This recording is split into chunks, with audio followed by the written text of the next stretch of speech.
G'day, Mark Ferguson, neXtgen Agri. I want to have a quick chat today about wool trades. We've got our wool live coming up on Monday evening to talk about all things breeding for wool. We'll cover a lot of the wool colour, character, those sort of traits in that call. We're going to use our Ram Buyer's Guide as the sort of core material to talk from on that. So if you haven't downloaded that already, jump onto the website and whack in your email address, and you'll get a copy of that PDF. Or if you send us, you can also order it and we can send it out, the hard copy of that. Good resource across all breeding values, but the wool traits are mentioned. Today I just want to talk about coefficient of variation, SD, comfort factor, those things that we hear a fair bit at this time of year. We're going into ram selling season in Australia, and that's where these sort of measurements start getting talked about a lot, and we start comparing animals. I just wanted to cover a little bit about sort of what they mean, what they don't mean, and some of the pitfalls of focusing on some of those traits. I think we all know that basically what we're looking for every time you measure fibre diameter or micron of wool, you might get a 20 micron average or 19 micron average, but the reality is within that sample there's a big range. So you might be down to 11 micron and some fibres out to 28, 29 and other fibres within that sample. The mean is 18 or 19 or whatever your micron is, and so the CV or standard deviation or coefficient of variation is the width of that variation. So a more variable sample will have a wider histogram and therefore a bigger SD, standard deviation, and a bigger CV. A more narrow histogram where you've got more fibres that are similar, lower SD, lower coefficient of variation, and this tends to be what we're aiming for. We tend to be trying to get a more narrow histogram, more fibres that are similar, so that can be utilised when wool buyers are building their batches. They know how that wool is going to perform, and you do need natural variation in there. That's how it works. So if it was all the same, I guess you'd end up with nylon or whatever. But that natural variation is kind of key to the yarn being built. So just clarifying those terms again: coefficient of variation, CV; standard deviation, SD; and then mean fibre diameter is often called FD or called micron more commonly. Just quickly want to talk about SD. We see people focusing on that number a bit. Some people. The reality is the bigger the micron, the sort of higher the SD can be. It's a scale effect of that.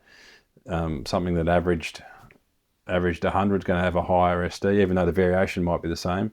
It's going to have a higher SD just based on the units being used, and that's the same in micron. So if we're comparing a 15 micron wool with a 22 micron wool, you're going to have a different SD to end up with the same sort of variation. So that's why coefficient of variation is the term we used. It's standard deviation divided by fibre diameter times 100 is how we get that CV number.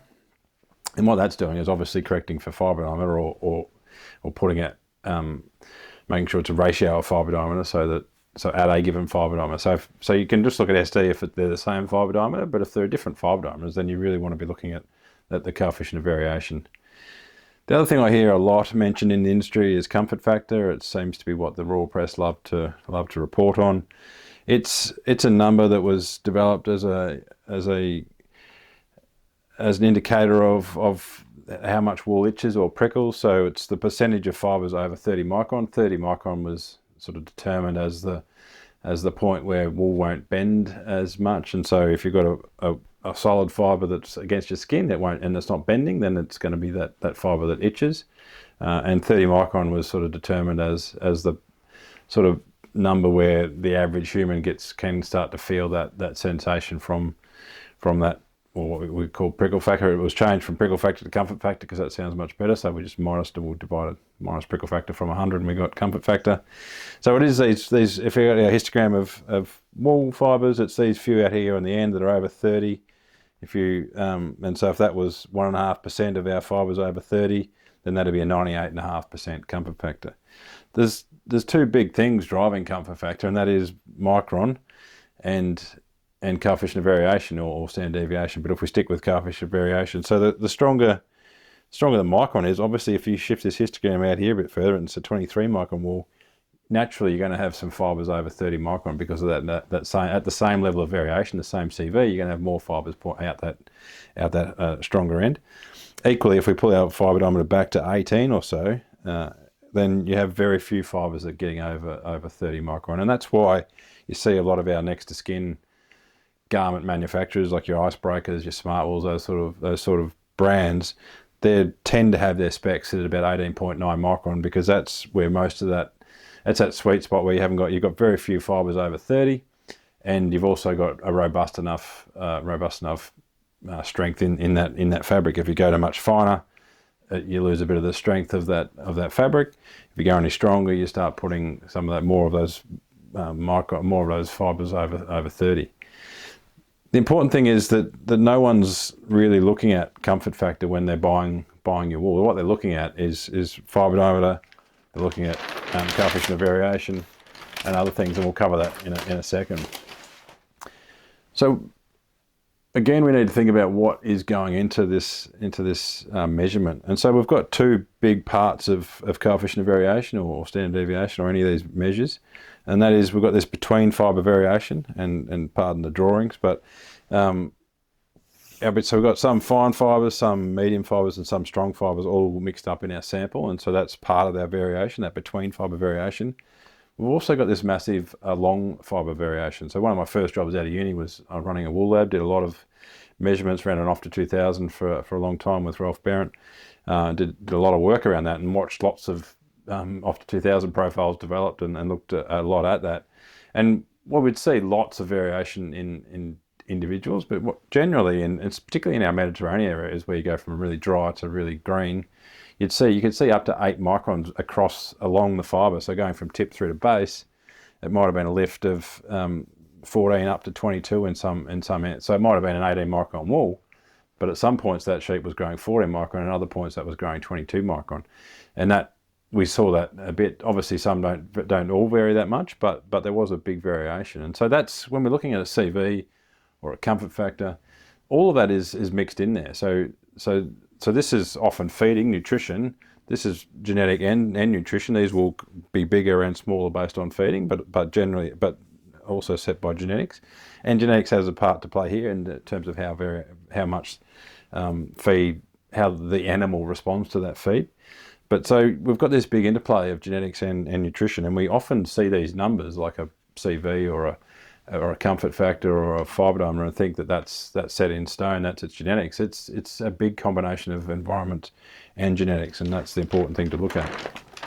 As I said briefly before, wool buyers don't look at comfort factor. We all think we're doing the industry a favour by chasing comfort factor. What we do the industry a favour by is getting the fibre diameter fit for purpose, getting our coefficient of variation down as low as possible, getting staple strength right, which is correlated with coefficient of variation, and then through our management, manage where the point of break is when we shear and when we're lambing, and making sure we're looking after those changes in feed and ideally not having too many of those breaks in the middle of the staple. There's other things that go into it, but all these things are contributing to the team equation, which generates the predicted O2, which is what we expect will happen in the top once that fibre goes through top making, and so all of that is important. But comfort factor isn't in that calculation, so we often hear it quoted all the time, but it really tells you little.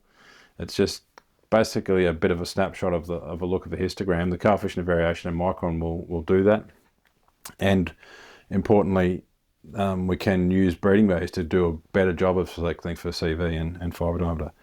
Other things to consider when we're talking about this stuff is the impact of permanent environmental effects. So singles being finer than twins, singles cutting more wool than twins. Singles have a better nutrition during their development in utero, and therefore have better secondary follicle density. Secondary follicles are the big wool factory in the skin of sheep, and so there's a few primaries, but mostly secondaries. As that lamb's developing, we're getting better follicle branching in that single animal, and therefore we end up with cutting more wool that's finer. You'll see singles tend to be more wrinkly than twins for the same reason, more better skin development. Equally, nutrition during utero. That was the whole Lifetime Wool project. That was my first big job after doing that wool lab job. It was into Lifetime Wool with Tomo, and became lifetime ewe management. But the reason that project was originally developed was to demonstrate the impact of feeding during pregnancy on the permanent impact of micron and fleece weight in merino sheep. And so we know that if you underfeed, so lambs born in a drought will have less secondary follicles development, and therefore less be broader wool and cut less of it. Same thing if you underfeed a particular mob of ewes, then that same thing will happen if they're on low feed. And we're going to see some lambs probably born in lots of parts of Australia this year where they didn't receive adequate nutrition in utero and therefore are stronger than what they are genetically. Like phenotypically, what we measure is actually stronger than what they would be genetically. So all of that's at play. All of that will impact on what we see in the comfort factor, because as I said, as we shift that histogram out to the right, we're pushing more of those fibres over 30, and so we might end up with a lower comfort factor. But in reality, it's not the genetics of that animal that's actually driving out there. It might be, but it's likely something else as well. So if handle of wool is important to you, then use the coefficient of variation fibre diameter. The more negative, the better for that ASPV. YDCV is the breeding value you can look at, or our YFD or AFD, adult fibre diameter, or yearling fibre diameter. We can use that to, if we want to push your micron down, because it takes into account all that stuff I was talking about: single, twin, age of dam. It'll take in contemporary effects, therefore get rid of those environmental impacts.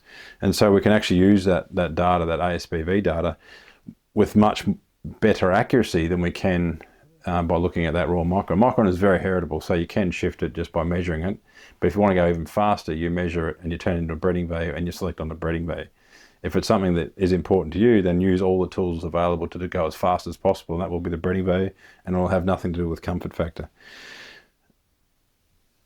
Just before I finish off on that, the CV is also pretty cool trait in it as a trait of itself. It's favourably correlated with whole body energy. That's the work coming out of Murdoch University, out of the GPEC project and AWI, those weathers from the MLP project. Whole body energy is better in those low CV sheep, so the lower the breeding value for CV, the more whole body energy, the better, the more fat they are. So we've got lots of correlations there with robustness and stocking rate. Staple strength is better. We've known that for a long time. We can select for low CV and get higher staple strength. Muscling is more favourable. We've got favourable correlations with worm egg count. There's a whole heap of things that go with CV, so it is actually a pretty cool trait. And we should be using this breeding value to get better. And we've seen animals out there now with really good breeding values for that, and reflecting a lot of things we're talking about in terms of an animal that's more robust, got more whole body energy, but also maintaining, not reacting as much to those nutritional changes. Finally, I think some people think they can pick low CV wools, and often you can't. I think some of the trait leaders for coefficient of variation don't have. I think what people think is low CV wool is that really aligned wool where you get a horseshoe shape and beautiful fibre following itself along that crimp. That may be low CV wool, but it's not guaranteed. That all of this stuff is the same. You've got to measure it if you actually want to achieve it, and it won't be as obvious as what you might think in terms of what it looks like. In fact, some of the really low CV wool, it doesn't look like that at all. So again, power of data, power of measurement is key. I'm going to leave it there. Thanks for listening. Again, we've got that wool chat on the Hub live on Monday, so tune into that if you want to have a chat, ask some questions. We'll be going through the Round Buyer's Guide, but hope to see you around the traps. I'm going to be at the Sheep and Wool Show for the whole thing, and we're going to be at Lambex and around the traps around that as well. So by all means, come up for a yarn. Love to chat about all things sheep. Cheers.